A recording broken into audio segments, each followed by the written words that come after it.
देख रहे हैं 4 PM और मैं हूं आपके साथ निधि तिवारी।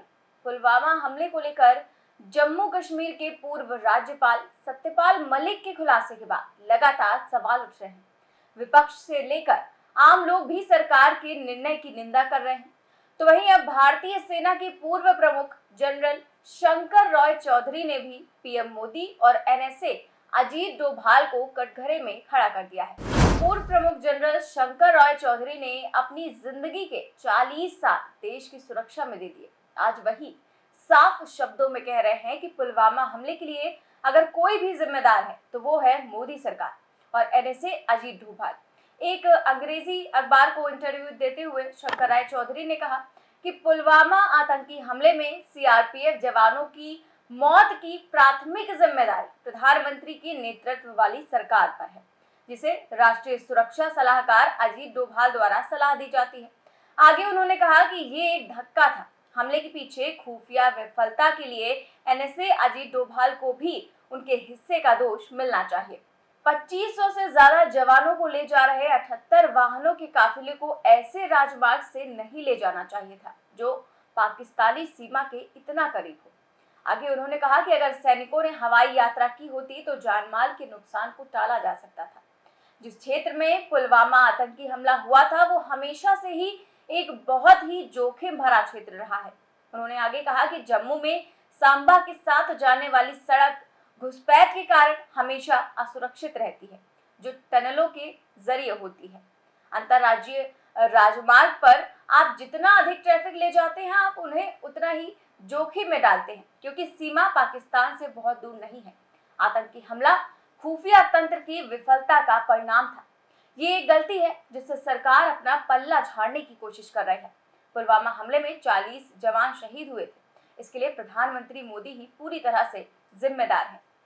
बता दें कि द वायर को दिए गए इंटरव्यू में सत्यपाल मलिक ने कहा था कि 2019 का पुलवामा हमला सरकार की अक्षमता और लापरवाही का परिणाम था। मलिक ने बताया था कि सीआरपीएफ ने जम्मू से श्रीनगर तक सड़क मार्ग से यात्रा करने की बजाय विमान से यात्रा करने का अनुरोध किया था, लेकिन केंद्रीय गृह मंत्रालय तब राजनाथ सिंह के नेतृत्व में था, उन्होंने विमान देने से मना कर दिया। सत्यपाल मलिक ने कहा कि अगर उनके अनुरोध को मान लिया जाता तो मौतों को रोका जा सकता था। सत्यपाल मलिक ने यह भी दावा किया था कि जब उन्होंने उन विफलताओं के बारे में प्रधानमंत्री नरेंद्र मोदी से बात की जिनके चलते हमला हुआ, तो मोदी ने उन्हें चुप रहने के लिए कहा। उन्होंने बताया था कि एनएसए डोभाल ने भी उन्हें चुप रहने की सलाह दी थी।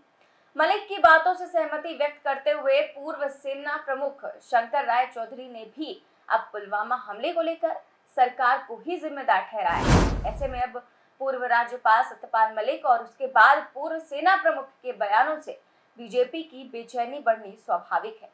इस मुद्दे पर कांग्रेस ने भी प्रेस कॉन्फ्रेंस करते हुए सरकार पर जमकर हमला बोला है। आपको याद होगा पुलवामा का हमला हुआ, सीआरपीएफ के 40 जवान शहीद हो गए।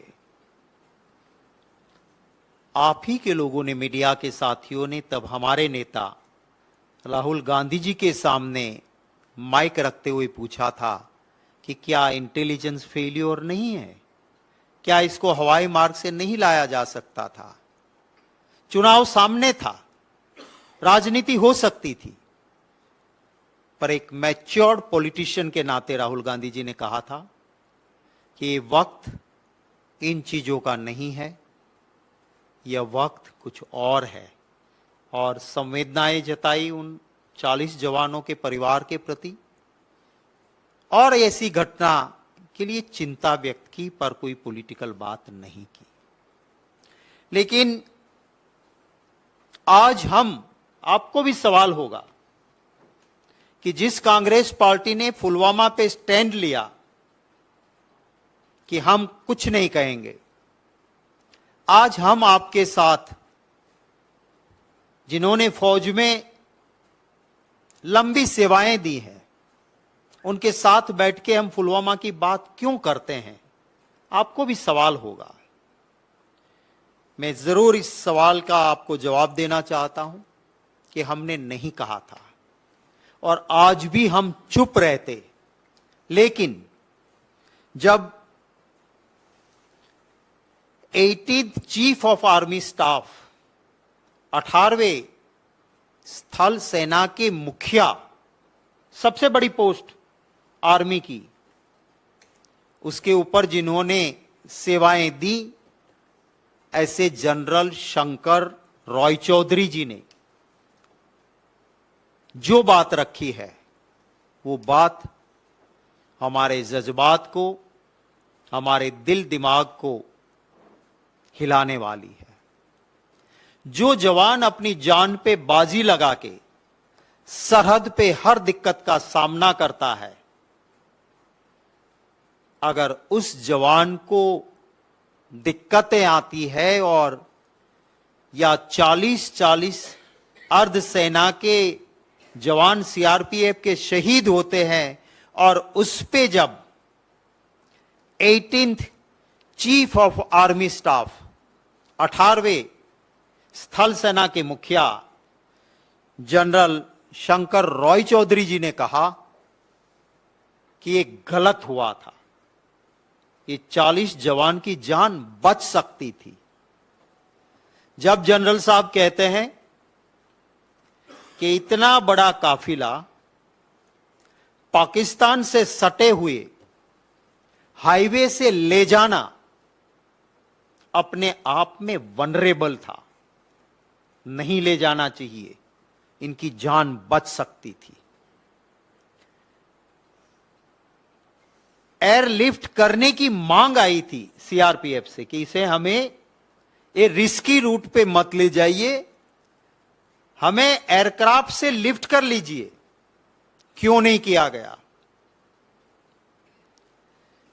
जनरल शंकर रॉय चौधरी साहब, जिनका करियर बहुत बहुत अच्छा रहा, हम सबको उनके पर फक्र है, वो कहते हैं कि 40 जवान की जान गई, इसके लिए जिम्मेवार प्रधानमंत्री जी और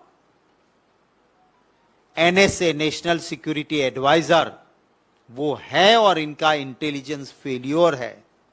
हमने कभी पॉलिटिकल बात नहीं की, पर एक जनरल साहब जिसकी डॉटलेस कैरियर रही, जब वो कहते हैं तब हम चुप नहीं रह सकते हैं। ये काम वो आर्मी का या मिनिस्ट्री ऑफ डिफेंस का नहीं था, क्योंकि ये अर्धसेना के जवान थे। माने राजनाथ सिंह का रोल नहीं था, रोल यहां पे गृह मंत्री अमित शाह और प्रधानमंत्री का था। क्यों? और उस वक्त पे राजनाथ सिंह गृह मंत्री के तौर पे, आज वो डिफेंस के तौर पे। मैं यही कहना चाहता था कि ये जो जिम्मेवारी होम की थी, आज जिसके पास डिफेंस है, क्यों ये नहीं किया गया? मैं जिन्होंने सेना में लंबी सेवाएं की हैं, उनसे कर्नल रोहित चौधरी जी से बात कर रहा था। मैं हमारी विंग कमांडर अनुमा आचार्य जी से बात कर रहा था। वो कह रहे थे कि अर्धसेना के बल को ले जाने लाने के लिए आर्मी के पास जो हवाई जहाज है वो, और एयर इंडिया के हवाई जहाज पास्ट में भी कुरियर सेवा कहते हैं इसे, इसके लिए इस्तेमाल होते थे, और ये हो सकता था, और वो क्यों नहीं हुआ, इसके लिए जिम्मेवार कौन है? ये सवाल हैं। तो एक तरफ बीजेपी कहती है कि देशभक्ति में उनसे बेहतर कोई नहीं है, लेकिन 4 साल से भी कम समय पहले पुलवामा त्रासदी में 40 जवान शहीद हुए थे।